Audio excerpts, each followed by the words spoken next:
¿Sabe usted cómo se presenta realmente un estado financiero de acuerdo a las normas internacionales de contabilidad? Vamos a hablar de eso un poquito. Yo soy Pablo Chacón, soy contador privado y le vamos a dar inicio a esta presentación que tiene que ver con la NIC 1, presentación de estados financieros.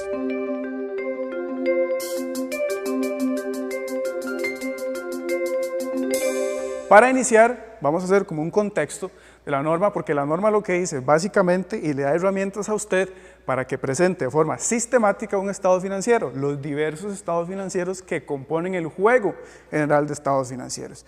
En términos generales, vamos a ver tipos de estados financieros, los componentes de los estados financieros, la finalidad, las consideraciones generales y características específicas de cada estado financiero y por último la revelación, el contenido y la estructura de estos reportes. Ciertamente la norma lo que hace es brindarle a usted paso por paso cómo construir un estado financiero. De igual forma, qué debe hacer y qué debe evitar, porque ciertamente cuando llegue un auditor fiscal o un auditor financiero puede ser que le determine o le identifique ciertos errores con los que usted no quisiera contar a la hora de presentar un estado financiero. De primera instancia vamos a ver las generalidades de los estados financieros, es decir, tipos y componentes. Tipos es a nivel general y los componentes a nivel específico sobre qué es lo que tiene que tener cada estado financiero. En este caso los tipos, vamos a ver tres. Yo le agregaría una colita después para un cuarto, pero no lo establece la norma. En primera instancia son estos tres: estados financieros consolidados, estados financieros separados y estados financieros intermedios. Los intermedios tienen que ver con la NIC 34, que la NIC 34 en esencia habla de la información financiera intermedia. Cuando una persona física o jurídica presenta una información financiera intermedia, es decir, parcial, no cumple un periodo fiscal completo. ¿Por qué? Porque la misma norma te da algunas situaciones de cuando una empresa presenta información 12 meses o 15 meses. ¿Por qué pasa eso? Porque hay un cese de operaciones, porque hay un cambio de periodo fiscal, etc. Entonces, cuando más bien la información financiera es corta, 3, 4 meses, 6 meses, es intermedia. Y la norma, la NIC 34 y la NIC 1, también te dicen cómo hacerlo.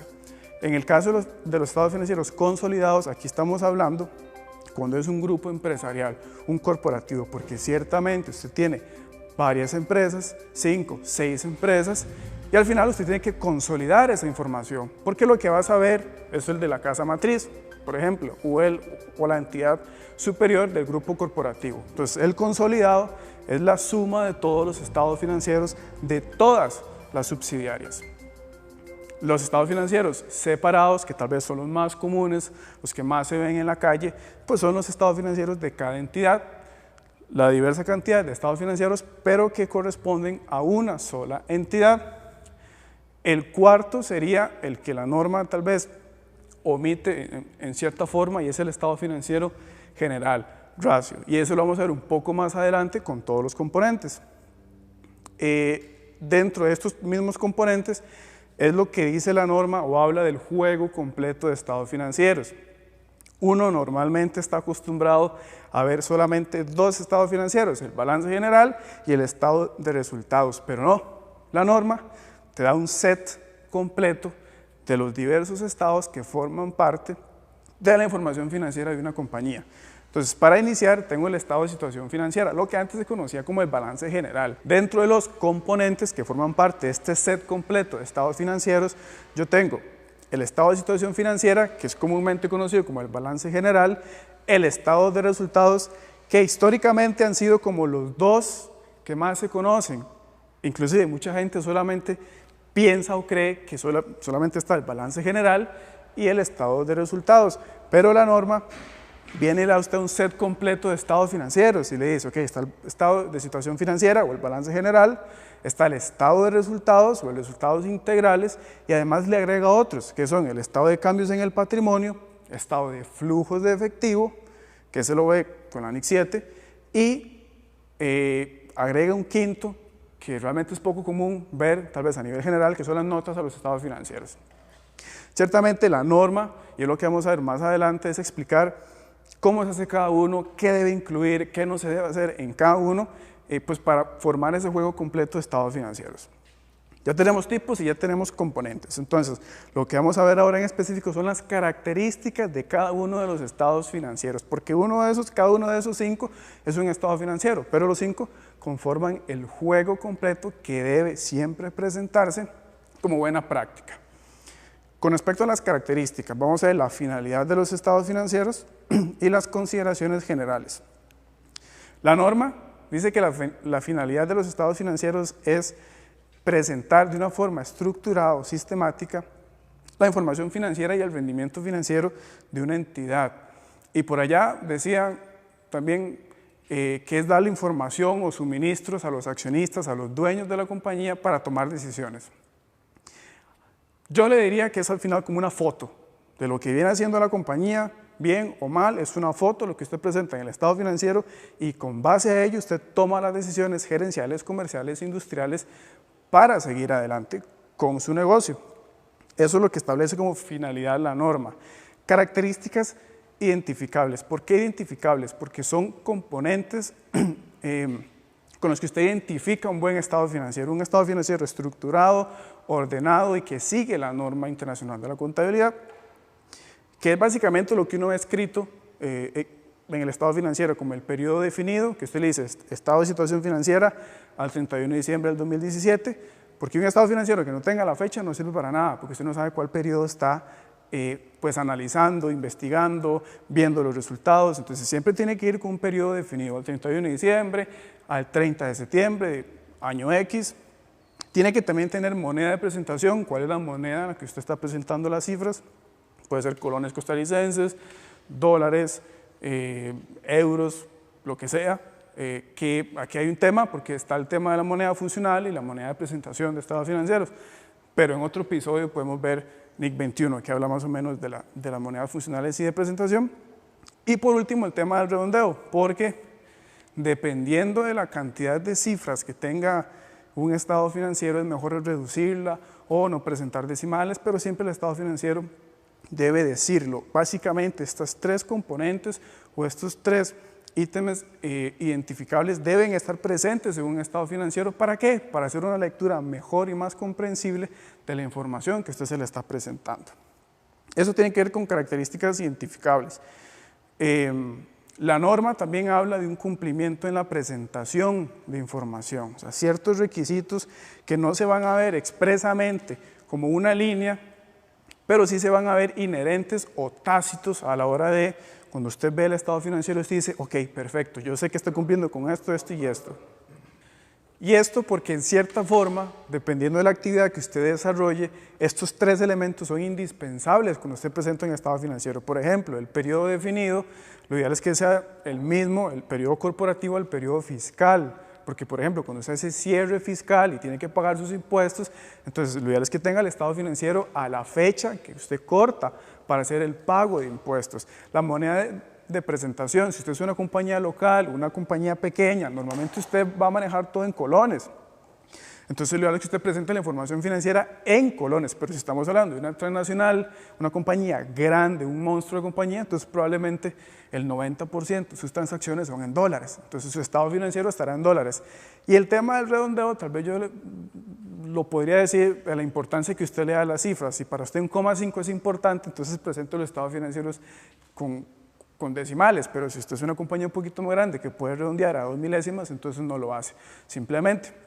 Estas son 3 características que usted ve en el papel, que usted ve en la hoja cuando le imprimen el estado financiero. Estas otras 3 se ven de forma inherente o de forma tácita, de manera que usted lee el estado financiero y sabe o concluye que cumple o no con estos 3 pues aspectos de presentación, que tienen que ver más con la forma de presentar la información, pero no escrita, sino tácitamente. Eso tiene que ver con el periodo de reporte. La norma le dice a usted que tiene que ser un periodo normalmente anual, es decir, 12 meses, de enero a diciembre, de octubre a septiembre. Puede ser, porque la compañía puede tener ciertas situaciones, como lo vimos hace tal vez unas 3 filminas, que hablamos de un cierre de periodo de 6 meses. La compañía hace sus actividades, entonces ciertamente no va a tener 12 meses que presentar, pueden ser 6 meses. Hubo un cambio de periodo fiscal, usted tal vez inició de octubre a septiembre y después dice, no, yo prefiero un periodo fiscal natural, entonces lo pasó de enero a diciembre, va a tener un gap, una brecha de 3 meses que algún estado financiero va a tener que asumir y la norma se lo permite. La norma no le dice que no lo puede hacer, sino que puede presentar esos 3 meses extra en el siguiente estado financiero, de manera que le queda un estado financiero no de 12 meses, sino de 15. Pero lo que sí dice la norma es que es importante que usted revele cuál es el periodo fiscal que está presentando. El otro tiene que ver con un principio de contabilidad. Tal vez los contadores más viejillos se acordarán de los principios generales de la contabilidad. Y este es uno de esos, el negocio en marcha. La norma lo menciona porque tiene que ver una hipótesis o una intención de la empresa que está presentando el estado financiero, pues de presentar la información bajo el supuesto de negocio en marcha, o sea, de darle continuidad con la intención, inclusive, de que al siguiente periodo fiscal o al siguiente año usted presente otro estado financiero. Eso no lo ve escrito, lo ve tácitamente. Y el último tiene que ver con la consistencia y la comparabilidad. Y aquí, esto para mí es súper importante. Consistencia, ¿por qué? Porque si usted un año viene y presenta la información financiera de una forma específica y llega el siguiente periodo fiscal y cambia la manera, cuando usted le presenta ese estado financiero a su jefe, a su gerente general, a su jefe de contabilidad, al accionista, ciertamente no hay una información que usted pueda ver como igual, como consecuente. Entonces, no pareciera ser consistente. La importancia de mantener un solo método de presentación de estados financieros es eso, que usted pueda ver la información tal y como es y de una manera igual con el paso de los años, porque de cierta forma usted puede proyectar decisiones financieras con base a la información numérica que está presentando. Y el último, que es como ligado a este último, es la comparabilidad. La comparabilidad tiene que ver cuando usted igual agarra 2 años y usted compara cifras. Normalmente un estado financiero, y así debería ser, usted presenta un estado de situación financiera al 2017 y va a presentar el periodo anterior o el año anterior, es decir, a diciembre del 2017 y a diciembre del 2016. Y entra un poquito también el análisis más financiero, horizontal, vertical, de ver cuánto cambiaron las cifras a través del año, qué sé yo. Usted tiene cuentas por pagar, entonces en el 2017 tiene 100 y en el 2016 tenía 50. Quiere decir que usted ahora tiene más cuentas por pagar. Quiere decir que en el 2018 usted va a tener que forzadamente pues manipular un poco el flujo de efectivo o exigirle un poco más porque tiene más proveedores que pagar, tiene más acreedores. Entonces, esa comparabilidad de cifras a usted le puede ayudar, por ejemplo, en términos de inversión en activos fijos. En 2017, en comparación al 2016, hubo un crecimiento. O sea, tiene un aumento en el costo de activo fijo, tiene más capacidad instalada. Entonces, eso le dice mucho. Eso le puede decir que usted está en un proceso de expansión, de inversión, etc. Entonces, eso también le puede servir a usted para tomar decisiones en el futuro. En cuál cifra estoy un poco pegado, qué me está disminuyendo, qué me está aumentando y por qué. Y eso con base pues, para tomar estas decisiones. Como dije anteriormente, estos 3 principios o estos 3 aspectos de cumplimiento en la presentación no se ven expresamente en el papel, se ven tácitamente. Es decir, usted puede leer y dice, cumple con esto. Otro de los puntos, que tal vez es más de los importantes, es cómo presentar la información. La norma utiliza la frase o la palabra de presentación razonable. Y es bajo estos 3 supuestos que tienen que ver con el devengo. ¿Qué es el devengo? Bueno, el devengo es la base contable de acumulación, es decir, no es con base al efectivo. Puede ser que usted adquirió un bien, un servicio, pero no lo pagó hoy, pero el hecho de que no lo haya pagado hoy no quiere decir que no lo tenga que registrar hoy.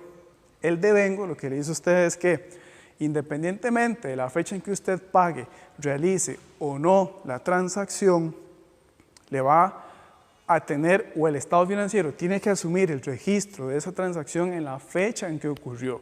Y así es como la norma lo ha establecido como principio general de registro, de revelación y de presentación de la información financiera, el devengo. El segundo tiene que ver con la materialidad y la agrupación, y esto yo lo he visto muchas veces, mucha gente se lo pregunta, ¿qué puedo agrupar? ¿Cuáles conceptos puedo separar? ¿Qué puedo meter en un solo, saco en el estado financiero o una sola línea? Y bueno, la norma le dice a usted que de acuerdo a la importancia relativa, deberá decir que ciertas partidas pueden ir juntas. Por ejemplo, si usted me está hablando de otros activos, pues son activos que usted no puede ni clasificar en propiedad, planta y equipo, que usted no puede clasificar en gastos diferidos, que no puede clasificar en inventario. Pero si usted me mete una partida, usted incluye una partida de gastos prepagados, entonces usted podrá incluir ahí a nivel de balance de comprobación, no en estado financiero, pues lo que tiene que ver con pólizas de seguro, alquileres pagados por adelantado. O sea, mientras el concepto sea el mismo, ¿verdad? Usted sí lo puede agrupar para efectos de presentación de estado financiero. Ahora, no estaría bien, o tal vez la norma no lo acepta, que usted en una partida de propiedad, planta y equipo, que es el activo fijo, incluya el inventario, ¿verdad? Porque para eso mejor lo incluimos en una línea por aparte. Y también, pues el tema de la materialidad, que tiene que ver también con auditoría, que es por las cifras. O sea, si tiene una cifra ahí de 2 colones, de 3 colones, 100 colones, pues habrá que buscar la forma de ponerlo en otra línea para no presentar solamente una línea de una cuenta que tiene un saldo inmaterial. Y el tercero, que es el último, que es la compensación, que yo también sé que es una de las dudas de mucha gente, ver si puedo compensar cifras. La norma en términos generales dice que no, que uno no debería compensar cifras, es decir, que no puedo compensar activos con pasivos para hacer un saldo neto.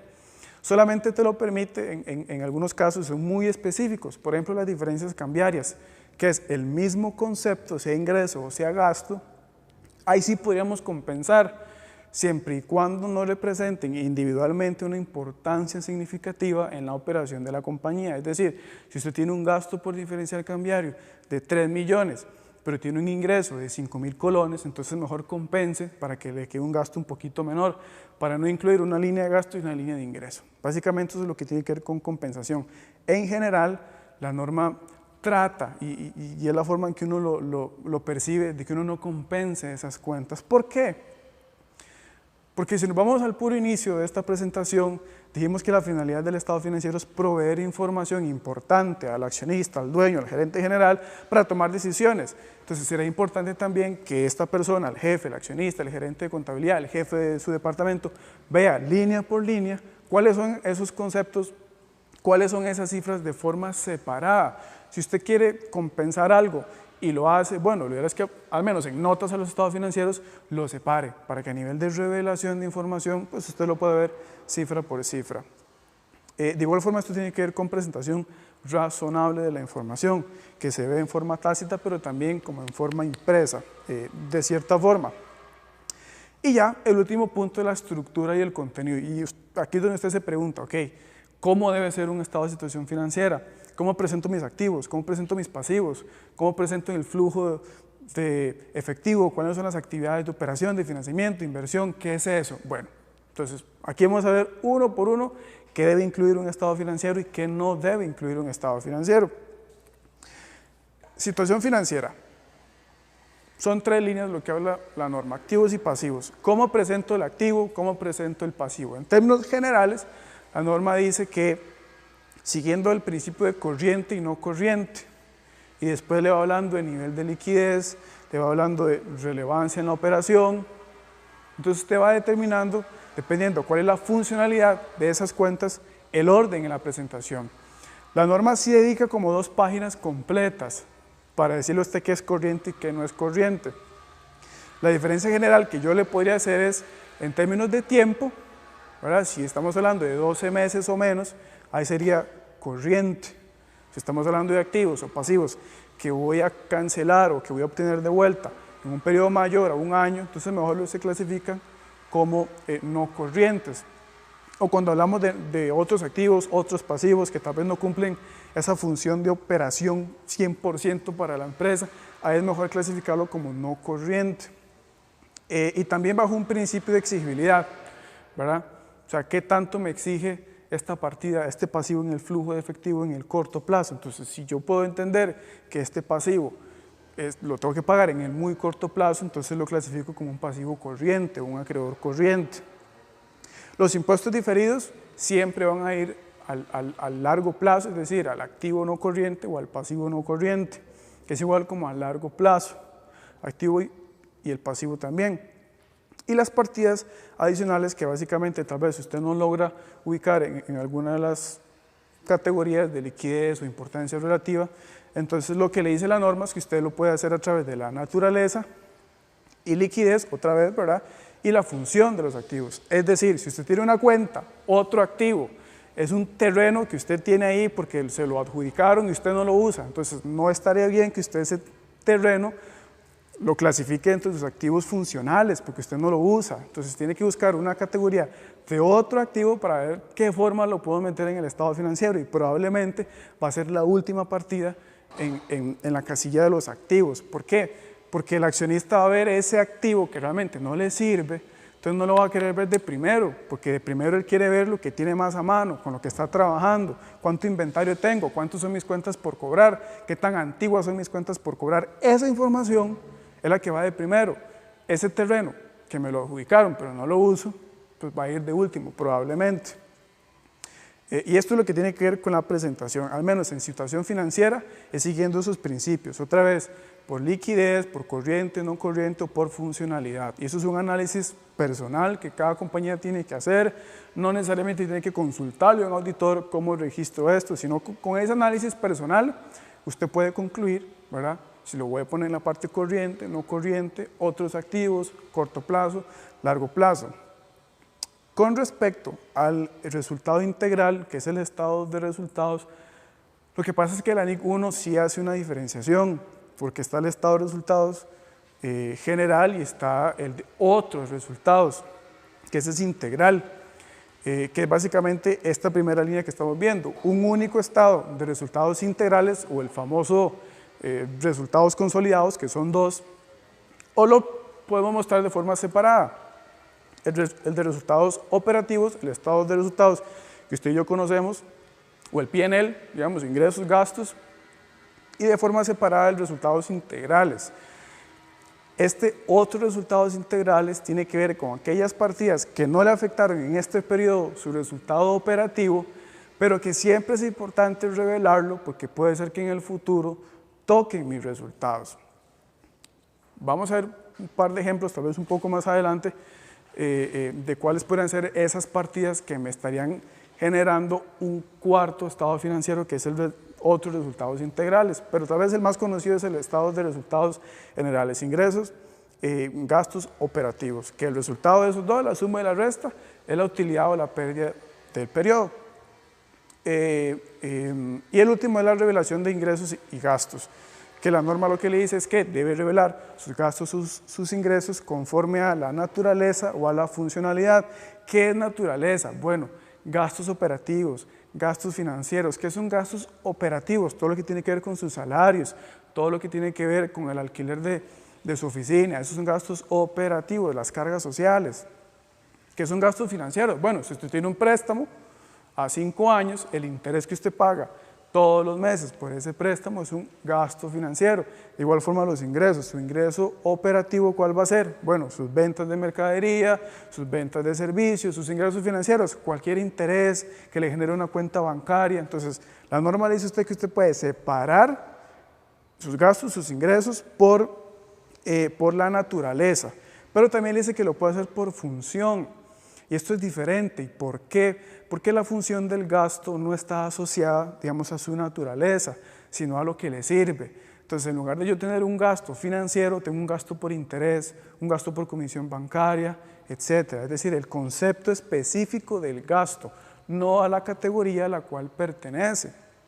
Es decir, se lo pongo más sencillo, si usted tiene un gasto por salario, si yo decido acomodarlo en el estado financiero por naturaleza, no voy a llamar una línea en el estado financiero gasto por salarios, sino que yo lo voy a clasificar dentro de los gastos operativos.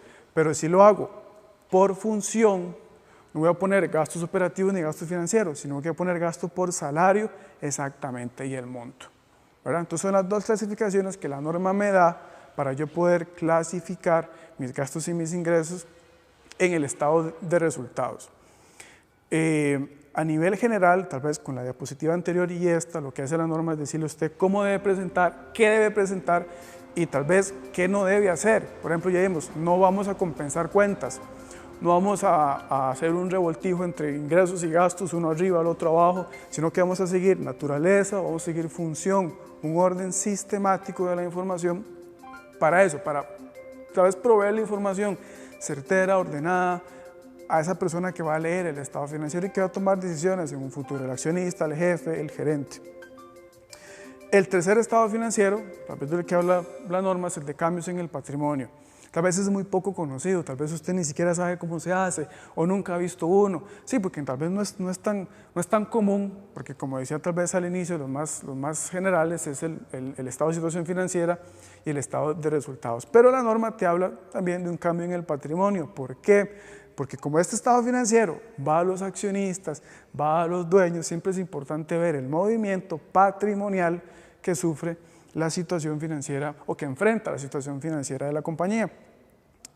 Este ejemplo es, en términos generales, cómo hacerlo, cómo es el proceso de elaboración de un estado de cambios en el patrimonio. Es como una cédula, básicamente, donde tengo un saldo inicial, movimientos y un saldo final. En el saldo inicial va a ser el final del periodo anterior, es decir, el balance inicial del periodo fiscal 2017 va a ser el balance final del periodo fiscal 2016. Los movimientos tienen que ver con el estado de resultados operativo, es decir, ingresos menos gastos del periodo. Va a tener también los movimientos en el otro resultado integral, que estos movimientos, como ya dije, es como si estos resultados en algún futuro fueran a tocar los resultados generales u operativos. Y también las transacciones con los propietarios, es decir, algún movimiento accionario para yo poder entonces llegar al balance final. Es decir, es como la línea del tiempo, el progreso que va llegando en las cuentas patrimoniales hasta el saldo final y poder decir al accionista, ok, este es el saldo del patrimonio, tuvo estos movimientos, partiendo del saldo inicial, fueron positivos, fueron negativos, tengo una situación patrimonial mejor, más sólida, más concisa o no. Y el último, porque digamos, este tiene que ver con notas, el estado de flujos de efectivo no lo vamos a ver aquí, ¿por qué? Porque el estado de flujos de efectivo tiene una norma por aparte, que es la NIC 7, es un poco más amplia, podemos verla en otra oportunidad. Entonces voy a cerrar más bien con las notas a los estados financieros, que es aún menos conocida, porque normalmente un estado financiero uno lo ve y tal vez no trae las notas, porque tal vez usted ni siquiera sabe, o tal vez no recuerda o nunca le han dicho la importancia de las notas a los estados financieros. Bueno, aquí se lo vamos a decir, ¿cuál es la importancia de las notas a los estados financieros? Lo primero, ¿qué son notas? Las notas son información explicativa o información detallada de lo que se presenta en los estados financieros. Es decir, si usted en el balance de situación financiera tiene una cuenta de efectivo y equivalentes de efectivo, tiene 100 millones, pero usted no sabe cuántas cuentas bancarias hay allí, usted no sabe si hay inversiones transitorias, usted no sabe si hay caja chica, entonces en las notas usted va a explicar cuáles cuentas del balance de comprobación conforman ese saldo de efectivo y equivalentes de efectivo. ¿Qué hace la nota? Detallarle a usted más, o sea, de una forma amplia, quizá, lo que está presentado en el estado financiero. Yo puedo asegurar de forma personal que para usted leer de forma integral un estado financiero debe hacerlo con las notas. No hay otra forma. Usted puede inventarse, puede imaginar 1000 movimientos en el estado financiero, pero los va a comprobar en las notas. O sea, usted va a ver realmente qué hay en esos saldos a través de las notas. ¿Qué dice la norma sobre lo que debe incluirse? Bueno, las bases para la presentación de la información, que ya vimos, base al devengo, tiene que decirlo las notas, tiene que decir las políticas contables significativas, cuáles son los procesos de medición, cuál es la moneda de presentación, cuál es la moneda funcional, entonces son políticas contables. Tiene que irse presentando de forma sistemática, es decir, en el orden en que el estado financiero va apareciendo, los activos, los pasivos, el patrimonio, el estado de resultados, cambios en el patrimonio. Tiene que decir la compañía o la entidad que reporta, obviamente en un párrafo ahí por aparte, cuál es la compañía, cuál es el domicilio, cuánto tiempo lleva, qué hace la compañía. Tiene que también traer la declaración de cumplimiento de las NIF, que es otro párrafo, que básicamente lo que le dice a usted es que la compañía presenta la información financiera de acuerdo a lo estipulado a las NIF, a las normas internacionales de información financiera. Y por último, alguna otra transacción que represente alguna tal vez significancia por concepto. Estoy hablando de alguna transacción muy especial, algún riesgo que tenga la compañía por temas de impuestos, por temas de litigios, deudas, no sé. Algo muy específico que usted considere como contador o como gerente general, como dueño de la compañía, que es importante revelarlo en notas. Por ejemplo, yo puse ahí pasivos contingentes, porque usted ve en la cuenta de pasivos a largo plazo, un pasivo contingente, pero usted no sabe qué significa eso. Puede ser una pérdida que usted espera en el futuro, puede ser algún juicio que usted tenga, entonces tiene que registrar un pasivo contingente, una demanda, un litigio, lo que sea. Es decir, las notas a los estados financieros o en las notas a los estados financieros tiene que ir toda aquella información que tal vez no se ve de primera entrada en el balance de situación, en el estado de resultados, flujos de efectivo, cambios en el patrimonio, pero que sí es importante revelarlo, sí es importante decirle a su jefe, a su gerente de contabilidad, al accionista, vea, está esto. No está específicamente en el estado financiero, pero aquí está, en las notas. Entonces, básicamente es la explicación detallada de lo que hay en el estado financiero o en los estados financieros. Y bien, esto es básicamente lo que dice la NIC 1, presentación de estados financieros, recapitulando, ver el tema de la presentación, la razonabilidad en las cifras, la estructura de los estados financieros, cuáles estados financieros, ya sabemos que no solamente existen dos, sino que existen varios y forman parte del juego completo de estados financieros, ya sabemos la importancia de las notas de los estados financieros, que es revelar información importante que no está específicamente en los demás estados financieros. De igual forma, si usted tiene alguna consulta, alguna pregunta, quiere saber un poquito más de cada uno de estos temas, aquí le dejo mi correo, por ahí en algún momento nos pasamos los números para conversar un poco más, de una forma más cercana, más específica. ¿Por qué? Porque yo sé que estos temas a uno le generan 1001 preguntas, porque yo puedo explicar aquí tal vez de una forma muy general, pero no me puedo ir al detalle. Bueno, ahí le dejo mi correo por si usted quiere hacer alguna consulta, o igual al profe Alan. Muchísimas gracias, yo soy Pablo Chacón, que esté muy bien. Hola, te saluda el profe Alan, espero que este video te haya servido. Recuerda suscribirte al canal en YouTube, todo pegado, el profe Alan. Y búscame en Facebook como el profe Alan, déjanos su comentario, escribirnos un mensaje. Si quieres que hablemos sobre algún tema particular, solo escríbenos y grabamos el video. Espero que este video te haya servido. Compartirlo con tus compañeros. ¡Chao!